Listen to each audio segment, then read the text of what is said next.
Hello friends, ഇന്ന് നമുക്ക് ചേന മസിയൽ ഉണ്ടാക്കാം. ഇത് വളരെ ടേസ്റ്റിയായ ഒരു സൈഡ് ഡിഷാണ്. ചോറിനും ചപ്പാത്തിക്കും പൂരിക്കൊക്കെ ഇത് നല്ല ടേസ്റ്റാണ്. ആദ്യം നമുക്ക് 100 ഗ്രാം ചേന എടുത്ത് അതിൻ്റെ തൊലി കളഞ്ഞ് കുക്കറിൽ നമുക്ക് വേവിച്ചെടുത്ത് വയ്ക്കാം. കുക്കറിൽ 1 ഗ്ലാസ് വെള്ളം ചേർത്ത് ചേന കട്ട് ചെയ്ത് വേവിച്ചെടുക്കണം. ഒരു സവാള ചെറുതായിട്ട് കൊത്തി അരിഞ്ഞത്, ഒരു തൊണ്ടൻ മുളക്, ഒരു തക്കാളി ചെറുതായിട്ട് കൊത്തി അരിയണം, 1/4 ടീസ്പൂൺ മഞ്ഞൾപ്പൊടി, ഒരു നുള്ള് മുളക് പൊടി കൂടെ എടുക്കാം. ആവശ്യത്തിനുള്ള ഉപ്പ്, എണ്ണ, ഉഴുന്ന്, ഇതൊക്കെയാണ് നമുക്ക് വേണ്ടത്.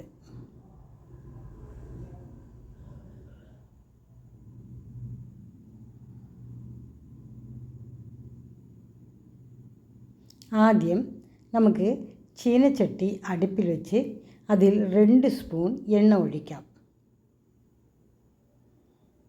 എണ്ണ ചൂടായതിന് ശേഷം 1/4 ടീസ്പൂൺ കടുക് ചേർക്കാം.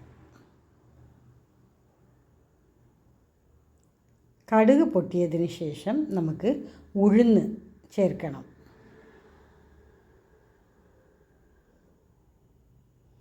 ഉഴുന്ന് നന്നായി പൊരിഞ്ഞ് വന്നതിന് ശേഷം നമുക്ക് സവാള ചേർക്കാം. സവാള ചേർത്ത് ഇതിനെ നന്നായിട്ട് നമുക്ക് ഫ്രൈ ചെയ്യണം. ഇതിലേക്ക് ചെറുതായിട്ട് കട്ട് ചെയ്ത് വെച്ചിരിക്കുന്ന തൊണ്ടൻ മുളക് കൂടെ നമുക്ക് ചേർക്കണം.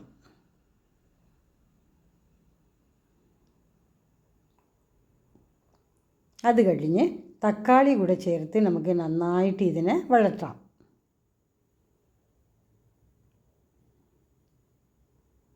ഉള്ളിയും തൊണ്ടൻ മുളകും തക്കാളിയും നന്നായിട്ട് വെന്ത് ഇതിലേക്ക് നമ്മൾ ചേന വേവിച്ച് വെച്ചിരിക്കുന്നത് കൂടെ ചേർക്കണം. 1/4 ടീസ്പൂൺ മഞ്ഞൾപ്പൊടി, ഒരു നുള്ള് മുളക് പൊടി കൂടെ നമുക്ക് ചേർക്കാം.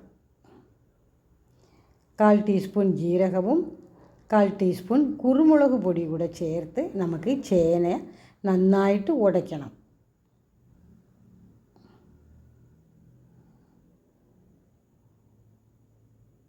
കണ്ടോ, നന്നായിട്ട് ചേന ഉടഞ്ഞ് ഇതിലേക്ക് ആവശ്യത്തിനുള്ള ഉപ്പ് കൂടെ നമുക്ക് ചേർക്കണം. എല്ലാം കൂടെ നന്നായിട്ട് നമുക്ക് യോജിപ്പിക്കാം. 2 സ്പൂൺ വെള്ളം കൂടെ നമുക്ക് ചേർക്കണം. എല്ലാം കൂടി നമുക്ക് നന്നായിട്ട് മിക്സ് ചെയ്യണം. നമ്മുടെ ചേന മസിയൽ റെഡിയായി. ഇത് വളരെ ടേസ്റ്റിയാണ്. നിങ്ങളും ഇതുപോലെ ഒന്ന് ഉണ്ടാക്കി നോക്കണേ. Thanks for watching.